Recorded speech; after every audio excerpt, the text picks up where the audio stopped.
Inflate the moon bounce. Let's go, Marty. I could have peed. They never use stuff with the director unless the director's famous.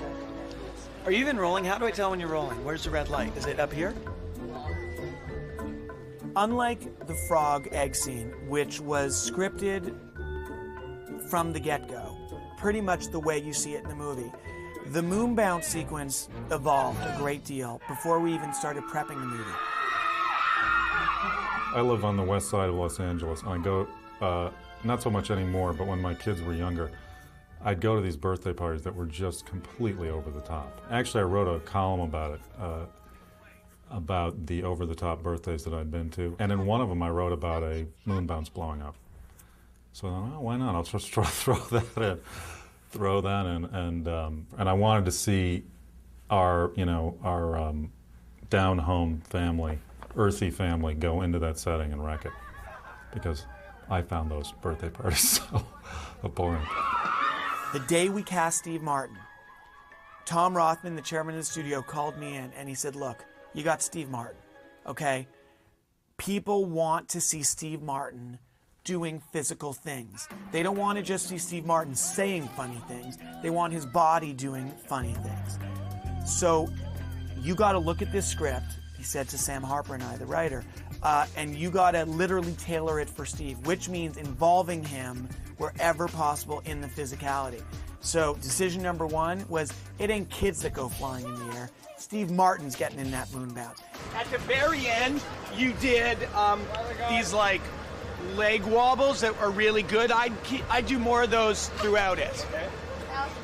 And you get a 2-for-1, right? Because you get the comedy of Steve Martin trying to keep his legs under him in a moon bounce, which is already funny. And then you get Steve Martin in slow motion flying through the air and crushing a child. Also funny. 3, 2, 1, blow. Unblow, that'll open. Everybody will get blown in the air. This is our shrine to the stunt coordinator, Ernie, who's been doing movies since the dawn of time. And he's here today, but we consult him often if we have problems with a shot or our relationships or anything. We'll consult the shrine here, to get a good answer. My job as a stunt coordinator to hire the right people to work safety or to help with the harnesses and the wire work, and we work in conjunction with special effects. Whoa! All right, now let's try one with everybody. Let's blow it up and see if we have a winner. We're good for pictures. Okay, we got a couple of things we got to do first, Ernie. We need to work very closely with the stunt people to make sure that what they need to have is provided and it's done safely. We provide the tower and they jump off of it, and they take most of the risks. When we're working on any of these gags that involve action and actors, typically you will start off with an actor and then at some point they will replace that actor with a stunt double. When you use a stunt double, the eye always goes, there's just something about it. They had to cut wide or do some kind of a thing or come around the back. Steve Martin, he stayed in his character and did almost all of the stunt work himself. The flying, the launching. How do you feel? I want to go again. Okay. We blew Steve out of that thing 3 times, I believe, and then yanked him up in the air, and he was go for it type of guy every time. As we were prepping it, a lot of people said to me, well, so what's the deal? Like, a fork punctures a moon bounce and the moon bounce explodes? It wouldn't really explode, And I kept saying, I don't care, don't talk to me about that. That's real life, I'm making a movie. But what it started was a conversation about how does a moon bounce explode?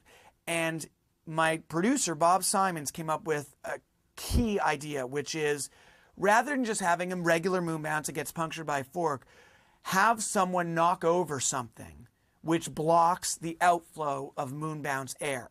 And now you've got a joke that's been teed up, that's literally been like teed up and you're just swinging. That was a key idea. The whole fork puncturing the moon bounce, we didn't need it. We didn't need it because this wasn't about Dylan Shank throwing a fork. I don't want to imply that this is his fault. I just want Steve in a moon bounce, which explodes and flings him into the air. We spent a long time with the special effects department trying to come up with how to make the swollen quality of the moon bounce work on a practical level, because that's not what those moon bounces actually do. So we had to use different materials, stretchy material. We created separate moon bounce elements to express that the thing was about to explode.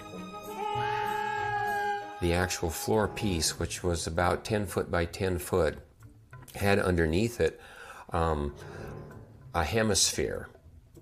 And that hemisphere was made out of wood, and it was raised with hydraulic rams. The director wanted to see the center part start to rise up, rise up, rise up, rise up, and then finally, pop, it goes, and of course everybody's launched. How do you do bodies flying through the air? How do you do bodies flying through the air? Well, I'll tell you, Jim, even though your name isn't Jim. Cranes and a lot of wire rigs. That's how you do it, which essentially means this. We're in a backyard. The grid hung from the crane in the backyard. So it was a very, very elaborate rig.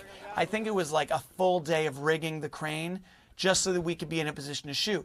Then what you end up doing is you've got shots looking up at flying people, and you see the grid in the shot. You then edit it the way you want, hand it over to visual effects, CGI guys, and they paint out the existence of the crane and the grid. And that's how we did it. When Sean Levy, the director, asked me for, say, like the moon bounce sequence, I suggested the balls, the colored balls that are in there, even though a lot of moon bounces don't have that, but it accentuates the explosion of when it blew up. The plastic balls that we shot up, multicolored balls, are lightweight, real safe. They're the kind that you find in the fast food restaurant, playground areas. And the kids just love these. And we started out with 2,000, and I think we ended up with 800. I don't know where the 1,200 went. Show me! Steven! Come here, baby. All right, we're on the go. Tommy, hurting, not helping. As per usual. The movie is about chaos, so there's no way to make it properly without encouraging a little chaos on set, which I rather enjoy anyway. But as you can hear, by the end of the day, my throat is gone, my patience is gone, my nerves are frayed, but we're getting the right stuff, so that's what counts.